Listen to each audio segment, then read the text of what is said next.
Immature. Us. Duanetta, Nini.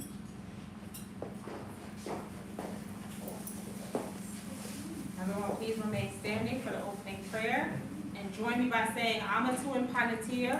Amatuan Panatia. Sauek Tuanan Panatia. Sauek Tuanan Panatia. Audu Alma. Audu Alma.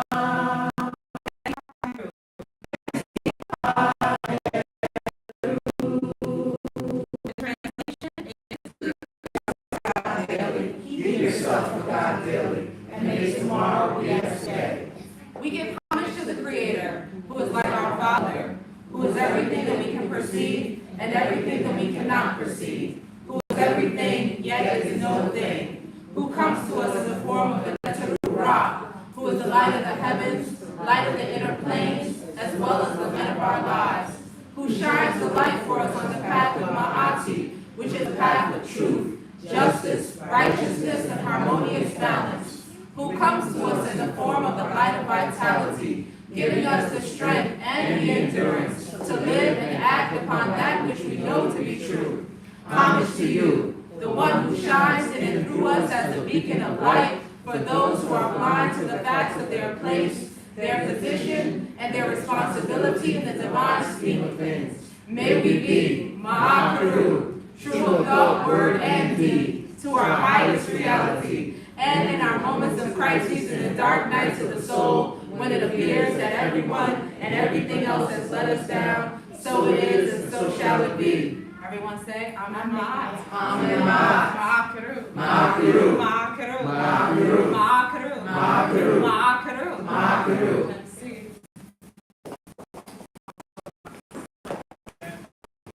Thank you, Will.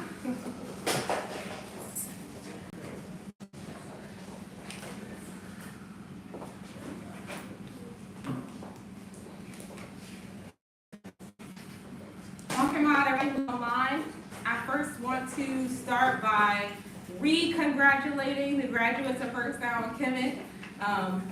Even though we did congratulate them before we got on our live stream, those of you on Facebook and YouTube, we have a very group of students this last cycle, First Down Kemet, and we had 3 of those students who went on to graduate and who are moving forward into our initiation process. So I want to shout out Ashanti and Leslie and Kutawi for their hard work, their commitment to the legacy as demonstrated through passing the Mastering All Acquired Truth exam. And I'm excited to initiate the new cycles of Commitments Mastery Training that will be led by Ms. Avidia, Comedic Women's Training, for those initiate candidates as they seek to become members of the Temple of New. So do I have to congratulations again. Today I'm going to talk about read readings a little bit, y'all. And first I'm going to start, for those of you who are on Facebook and YouTube who maybe don't know what the Tech Read is, I'm going to just explain that tradition for you all. Every year at Reverend Pett's, part of our ceremony involves a divination portion where we allow anyone who wants to, anyone who is willing to, and anyone who is committed to fully participating in the journey to choose a scroll that looks like this, and they do so blindly, right? So you close your eyes, you reach your hand, and you don't look. This is not something that you are like actively, you mentally choosing. You are allowing spirit to guide you in that moment in your choice. And the scroll, the color of the ribbon on the scroll indicates which of the Neteru you'll be working with over the next 12 months. And so as a result, there are 5 groups that come from this tradition, and the groups come together to support one another in working with you and cultivate that energy within themselves, or in bringing that energy out even more and continuing to refine their connection to the Neteru, to collaborate with one another, to support one another, and to bring the best out of each other. That's part of the commitment that these groups make to one another over the next 12 months. And it's become something that I've come come to understand is a tradition that people who participate in Web Pet year after year after year, they really look forward to it. They look forward to being able to draw a scroll. They look forward to knowing which of the Netzeru have called their spirit. Which of the Netzeru is saying, your energy exists, my energy exists within you, but you need to connect to it stronger. You need to cultivate it stronger. You need to understand it better. You and I need to become one. And our relationship can be strengthened in this way. And as part of finding your connection to the Netzer or Netzerts that is interested in working with you, there's also a reading that goes along with it. A divination that's done to help the members of the group that are working with that particular Netzer or Netzert to know the types of things that they can look forward to over the year and how their energy might best be directed in order to really maximize that relationship over the next 12 months. Divination is a very essential and important aspect of traditional African religion. My understanding and study of ATR, not just the Kemetic tradition, but other various traditions that fall under the ATR umbrella, is that divination exists in every single ATR that we know of. All of the ones that I know of that are practiced here in the West, definitely. There is an aspect of divination that exists in all across ATR. And one of the reasons why I find it to be so essential to us is because it's an opportunity for us to get guidance and insight on our specific terms or issues right in modern times, right here and right now. So we don't always have to guesstimate or try to apply wisdom in ways that fit our specific concerns or fit our current issues. We go directly to Netzer and ask, and we receive direct insight, and we receive direct answers. The Book of Sacred Prayers and Praises says that Ra is a gentle Netzer with effective counsel. And so that lets us know that the Netzeru are always available to us to provide us with insight and answers. It is not required for us in ATR, in the Kemetic tradition, to stumble along the path of Ma'at, or to guess which way is the right way, or to fall and get back up, or fall and get back up, or fall and get back up. Every problem that we encounter doesn't have to be a mountain. Every issue that we encounter doesn't have to tear our whole life apart. And part of what causes those issues to be smaller or at least manageable is preparation. And divination provides the information to allow you to be prepared. That's not to say that those issues won't come. That's to say that you can make those issues smaller and you can be ready to handle those issues with ease and with expertise through divine cultivation and through readiness for them. So in the Temple of Anu and also in other temples across, again, ATR, different traditions in ATR, we advocate for divination to be done by priests or priestesses that you know and that you trust, because this is a channeling of divine energy. And you don't want your doubt about a person to bleed into the reading. So if you're not sure whether or not you trust that person to be a channel of spirit, if you think that they may taint the reading, or if you think they may have personal opinions, or if you just don't know them and you don't want them in your business, this might not be the person to read for you. And I want to acknowledge that each and every one of us owns our own relationship with the Netzeru, right? Priests and priestesses don't own the relationship with the Netzeru, right? So you can get your own messages from spirit. In fact, most of us do get our own messages from spirit. And that's one of the most common and also beautiful things that I find as someone who does spiritual readings. One of the things that I find to be most common in doing spiritual readings is that people are getting messages from spirit, and they just aren't sure if they should listen. They just aren't sure. And so one of the great values that I've come to appreciate about spiritual readings is the means by which it allows us to distinguish between the divine voice and the doubt voice. And I know that everyone in this room probably, resonates and understands what I'm talking about when I talk about the doubt voice. That voice inside of you that's telling you to do something that you're not sure is the best thing for you, is telling you that the consequences that you think you're gonna have might not be so bad. It's telling you that everything's gonna work if you do the wrong thing, take the wrong step, or make the wrong move. And one of the things that happens to us through the course of our lives is that our voice gets louder because of our experiences.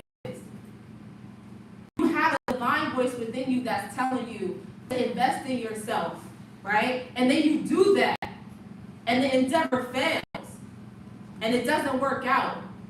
And then the next time that voice speaks, you're not so likely to listen, because all the doubts of that past experience pile onto you and start to talk you out of listening to your own inner truth.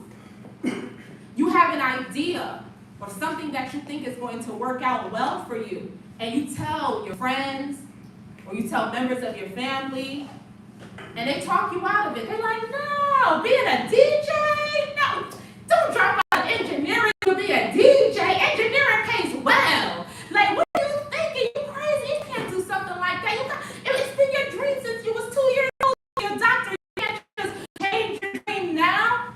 And now your family and your friends are talking you out of something that you feel in your soul and your spirit. And so the next time, when the time comes for you to listen to your own self, you're less likely to do it, because that doubt voice is there reminding you and whispering to you that others thought it wasn't a good idea, that it didn't work out, it couldn't work out, it shouldn't work out, it didn't work for them. Why do I think it will work for me? What if it goes wrong? What am I going to do then? The problem becomes that the doubt voice becomes just as loud, if not louder, than the divine voice. And the doubt voice is not always the voice that's telling us to do things that we shouldn't do. Sometimes the doubt voice is telling us not to do things that we should do. And you got a divine voice that's in you that's telling you, take a chance, take a leap, you ready. You've worked so hard, you deserve this, you've earned this, you've paved the way, you've opened the way, you're fully prepared for the success that is before you. And the doubt voice is like, no, you're not. You're not good enough. You got a little bit more work to do. What makes you think you're worthy? What makes you think you can do it? So the most common feedback that I see when I do readings, and even with the Tep Red readings, is people saying, I knew you was going to say that, Hamed. Or I knew I was going to pull that netter or that netter to work with this year. Because that divine voice never stops speaking. It's always there. But the reading allows you to know the difference between the divine voice and the doubt voice. It allows you to distinguish between the noise. It allows you to confirm that which you feel in capacity. And the more that you get that confirmation from spirit, hopefully the more you understand that you can trust yourself.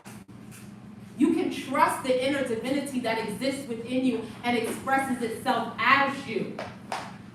You can trust and listen, and it will not steer you wrong. And even if you do the thing that the inner divine voice is encouraging you to do, and everything does not end up perfectly, you will still be able to make peace with it, because you understand that there's a piece of your karma, your lessons, your life that you were supposed to get from that experience, and you're okay with that. Rather than if you listen to the doubt voice and you walk in the opposite direction of your dreams, and now you've eaten your heart, and you have to live with that regret. So how do you tell the difference between the doubt voice and the divine voice? How do you know the difference? That's through divine cultivation. That's where, again, the relationship with spirit is necessary. That's where the prayers are necessary. The meditations are necessary. The offerings are necessary. The relationship is necessary. Yes, nectar exists within each and every one of us, But that doesn't mean that each and every one of us know the netter within. And just like any relationship that we have, it has to be nurtured and it has to be protected and cared for in order for it to live, in order for it to be strong, in order for it to be something that we can rely on. Looking at Muada Ashby's text of ancient Egyptian proverbs, he says, or our ancestors said, body's sleep becomes the soul's awakening, and closing of the eyes, pregnant my silence, and the utterance of my word begets good things. This statement right here is a good demonstration about what it takes to cultivate a relationship with your divine voice, to make that voice louder and stronger than your doubt voice. Body sleep becomes the soul's awakening. So that means stillness is necessary. Quietude is necessary. When Kerheb tells us during Dua'u, take this moment to be as still as possible, he is telling you to put your body to sleep so your soul can awaken. He is asking us to strengthen the connection to spirit, to feel ourselves deeper and more broadly than before. So when we're constantly moving, can't slow down, got work to do, how can your soul and your spirit be strong, be empowered, be its greatest and brightest self if you never sit still? Closing of the eyes becomes true vision, because we're not talking about what we are able to see with, we're talking about insight. We're talking about intuitive capacity. So sometimes you have to, again, shut down all the noise, all the external stimuli, all the chatter, all the distractions, so that you can feel and see and therefore know. It says, pregnant with good is my silence.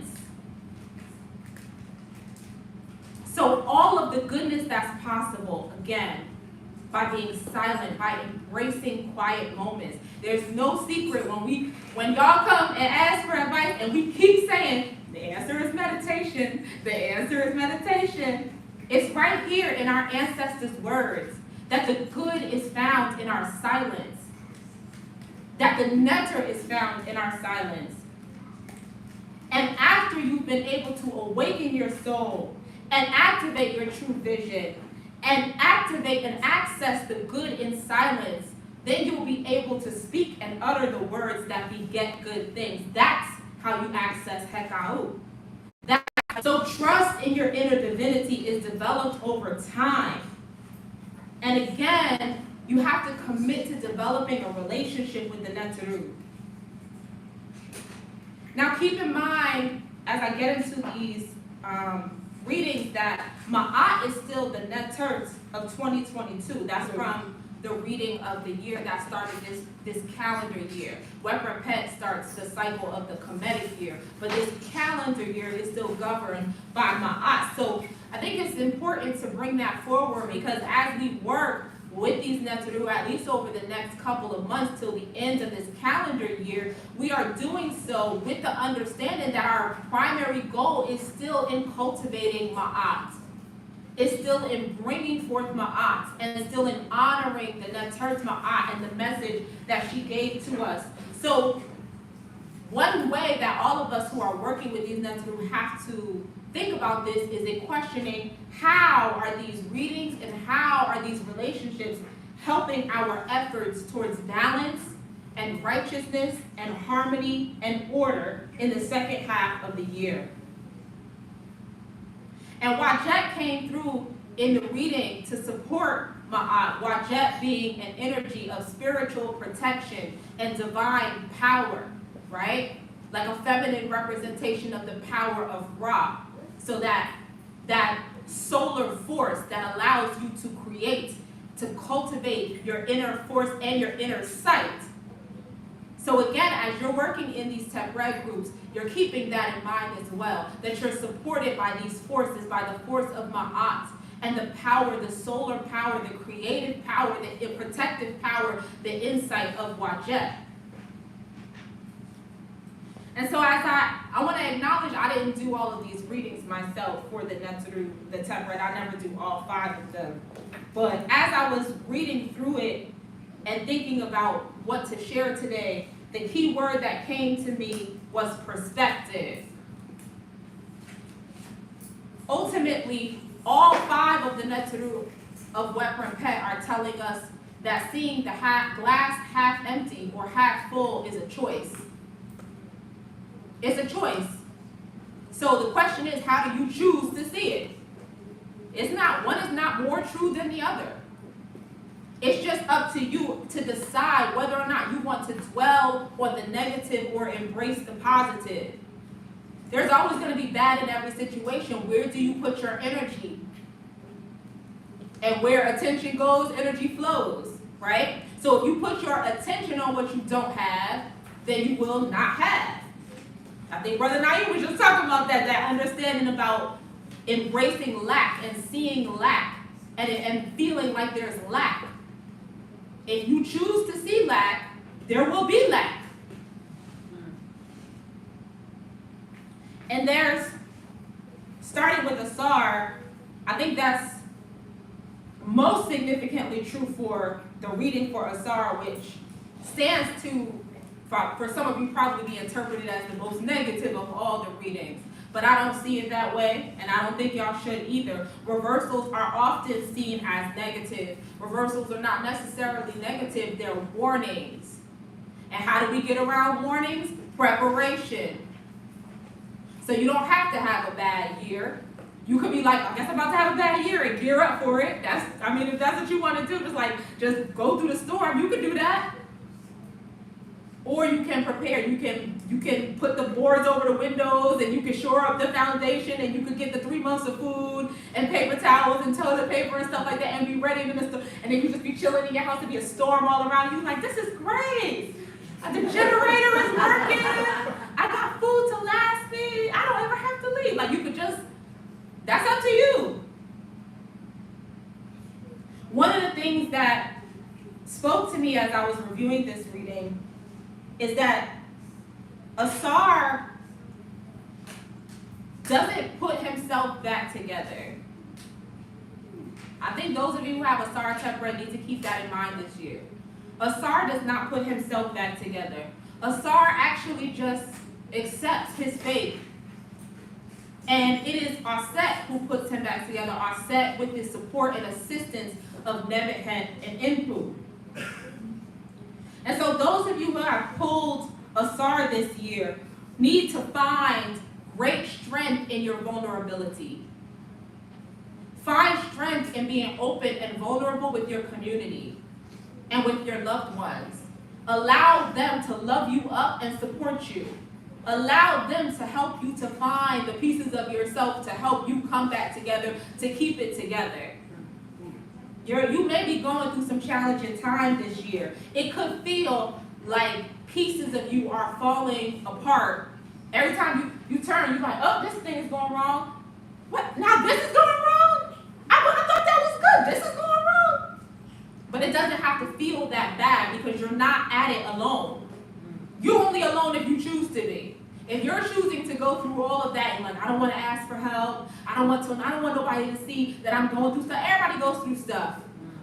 Social media is so dangerous in how it makes us think that nobody but us is going through stuff. It really, really is. Everybody is going through stuff. You are probably not even going through it the worst.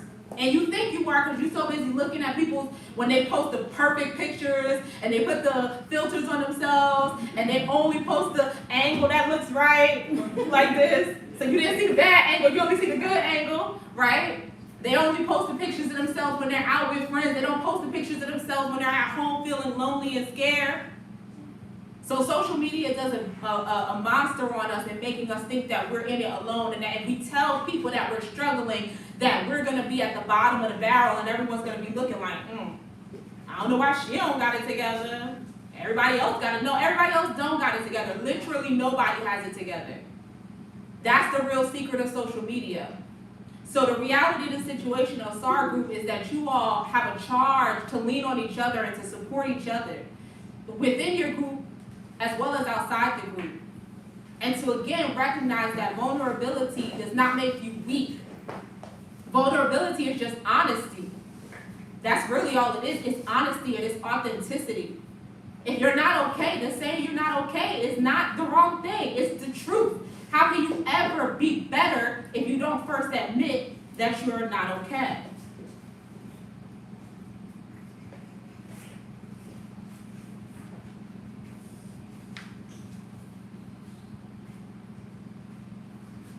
So Harut Orr comes in this year and he reminds us all that discipline is not the same as denial. And I love that because so many times people think that being disciplined is the same as restricting themselves from something or not having something. And one of the reasons why we struggle with being disciplined is because we focus on what we're losing rather than what we're gaining. Again, see that perspective piece with the Harut Orr Tepred.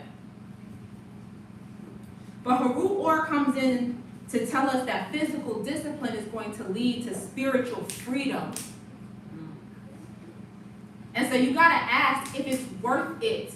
Is it worth it to do the fast in order so you can fly? Is it worth it to keep your feet on the ground so you can have the consciousness of the cosmos?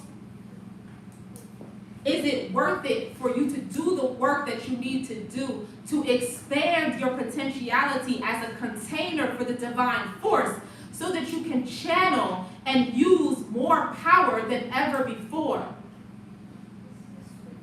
See, our bodies are meant as vessels for nectar. But there's only so much. These bodies, they third dimensional, they're imperfect. There's only so much they could take unless you put in the work to craft yourself and improve yourself into being a stronger vessel. And that requires discipline. That means maybe you can't eat all the cake that you want to eat. That means maybe you can't stay awake till 4 o'clock in the morning because you need to get sleep. You need to be rested. You need to care for yourself. That might mean maybe you have to go to Kemmunion martial arts class and do the 30 laps around the yard with Kemmunion. I'm getting thumbs down in the room, y'all. I lost the room. They're like, I gotta do laps? I'm done. Never mind. I'm gonna pick a different scroll. But you might have to do the 30 laps. Because the physical discipline is preparing you for the spiritual power and possibility that awaits you. You can't have one without the other. So Harut Orr says choose. It's up to you. You don't have to be disciplined. You can do whatever you want. But then you also can't access the freedom and the power that you're looking for. Right? So again, perspective. What are you giving up that you really feel that you need to keep?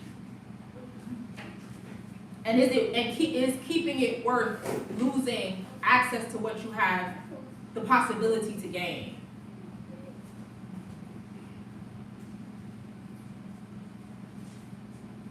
Satesh reminds us again also about the importance of perspective. Satesh comes in and he says your attitude determines your outcome. Satesh comes in. When the Satesh reading came up, there was so much about the attitude of gratitude. Y'all heard us talk about that all the time, about if you embrace an attitude of gratitude and you move through life with a grateful spirit, that life will give you more things to be grateful for. It's interesting how the energy of Satesh, which is seen as an energy of chaos and opposition, is telling you be grateful. Even if I bring opposition and chaos, be grateful for the chance to show off that you know how to throw a punch. Even if you have to get into a fight, be grateful for the opportunity to get to use your weapons to be victorious in that fight. Be grateful for that. Rather than being nervous, rather than being scared, rather than being frustrated. This year, for those of you working with Satesh, gratitude is what's going to stoke the fire and motivation in your belly. Gratitude is what's going to keep you going. It's what's going to push you forward. Gratitude is what's going to remind you that life is worth living. So you have to discipline and train the body this year while keeping your heart and light as a feather and keeping your mind clear. That's what Satesh is encouraging you to do. When I was preparing for this, the song popped in my head, that song Win by J-Rock.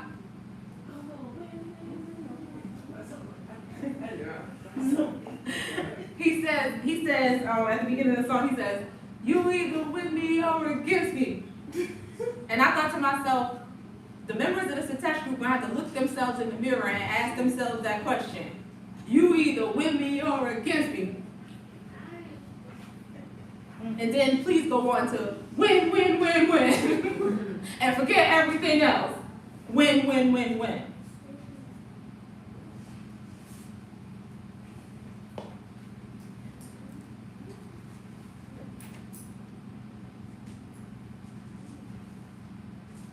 I got a lot of notes on our set.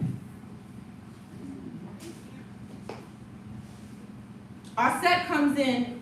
She's not the nurturing mother this year, y'all. I read this, I was like, oh. Y'all not going to get soft and gentle all set with the wings, with the love, like, oh, I love you, baby.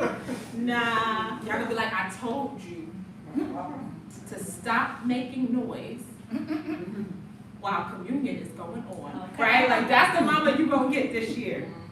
You're going to get the disciplined this year. You're going to get the protective this year. And you're going to get the get stuff done mama this year. That's how our set is charging you to access her this year. But our set, even though there's a lot of discipline and study and focus that's necessary for you as you're accessing our set and working with our set this year, our set also says there's value in enjoying the spiritual practice and the journey. It's never supposed to feel dull. It's never supposed to feel dutiful, like, oh, I guess I gotta get up now and do my work. No, there's supposed to still be love involved. Because even when your mama tell you, I told you not to be she still love you. She don't not love you, even if she's frustrated with you, even when your mama tired of you, even when she can't stand to see your face right now, she still love you. That never goes away. Right? And so our set is saying, I'm not telling you to follow the rules because I'm trying to be mean to you. And I don't want you to approach the rules as though they're meant to be mean to you. I don't want you to approach the structure as though it's supposed to be hurtful to you. Find the love in the structure. Find love for the structure. Find love for the process and in the process. Love the spiritual structure and the spiritual journey like our set loves Haru, like our set loves Asar. And you have to have a great love for somebody to travel around the world to find pieces of themselves and do whatever it takes to put them back together again. You've got to love them to do that work.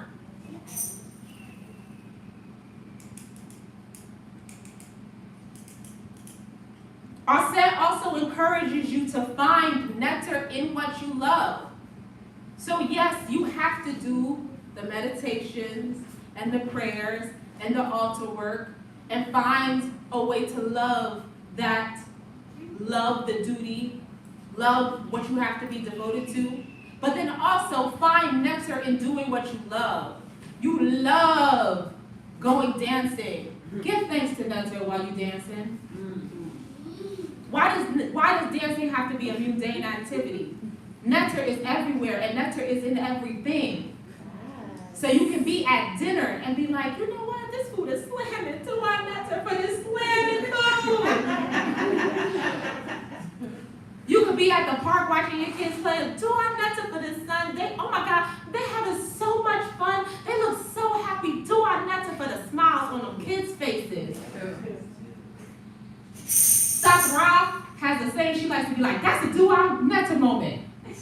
And our set says every moment is a dua netta moment. And you have to choose to see it as such. You have to feel and see and know divinity is with you in every place and space that you go. Okay?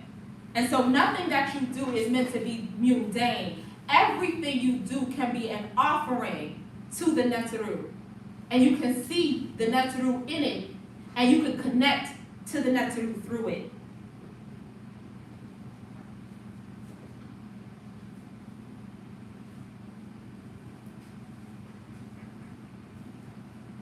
And lastly, but certainly not least, Nebuchadnezzar. Nebuchadnezzar is typically seen as an austere energy, very structured and disciplined. And what's interesting, because I spoke about discipline a bunch of times for all the other Nebuchadnezzar, and Nebuchadnezzar is actually telling us to embrace and experience passion.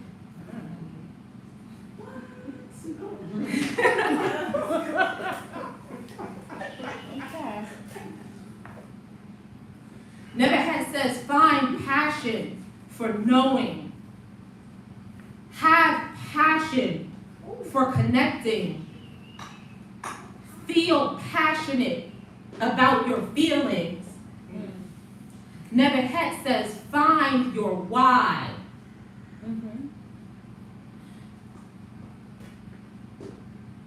Ultimately, when you start doing things and you don't remember why you're doing it, then the ritual becomes empty. It becomes meaningless. And it takes the capacity for that action to be given as like a heartfelt offering. It's off the table. It cannot be heartfelt if you don't feel it in your heart. And in order for you to feel it in your heart, you got to know why you're doing it. You have to know why it's important, why it's valuable, what is its meaning to me, that I would want to share it with you, that I would want to give it to my ancestors, that I would want to give it to the Netaru. Why is it so important enough that we should share it in this space together? What's the reason for it? And so Nebuchadnezzar says, don't be cold this year. Be passionate this year.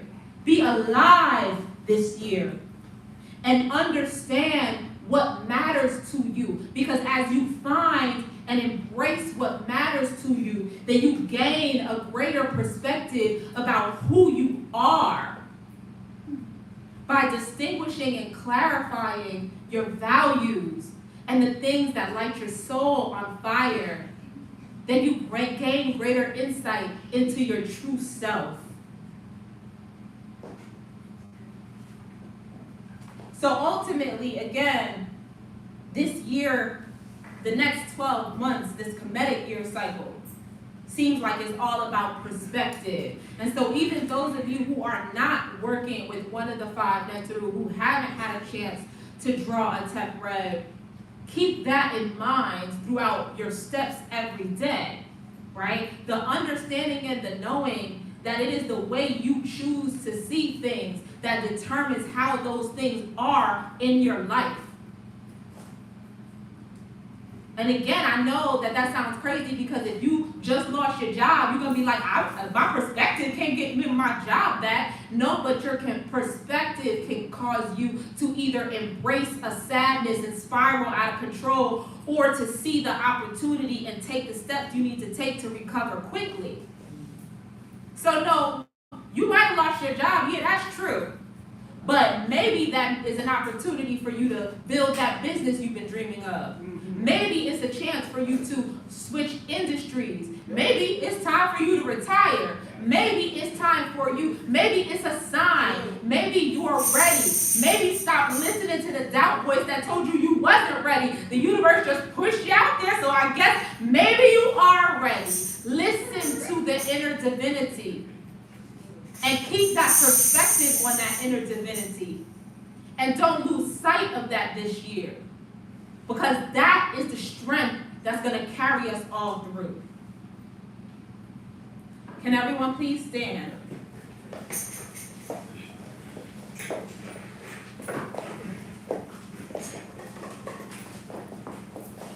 we all say we go in peace and satisfaction? Do. Shemi Matep. Dianu, Uncle Jocelyn. Dianu, Uncle Jocelyn. Brothers cross right over left, sisters cross left over right. Open, give energy around the room. And bring it into the body on the count of 3. Stomp with your right foot to ground it out. 1, 2, 3. To our nutters. And thank you to those of you who joined us online for this message. And we appreciate your donations that you sent to us in reciprocity for today's communion. You can send donations by Cash App to $Temple of the New, or by Facebook, or by PayPal to templeofthenew@gmail.com. And we'll see you in 2 weeks for our next regularly scheduled communion. Shemi Matep, everyone.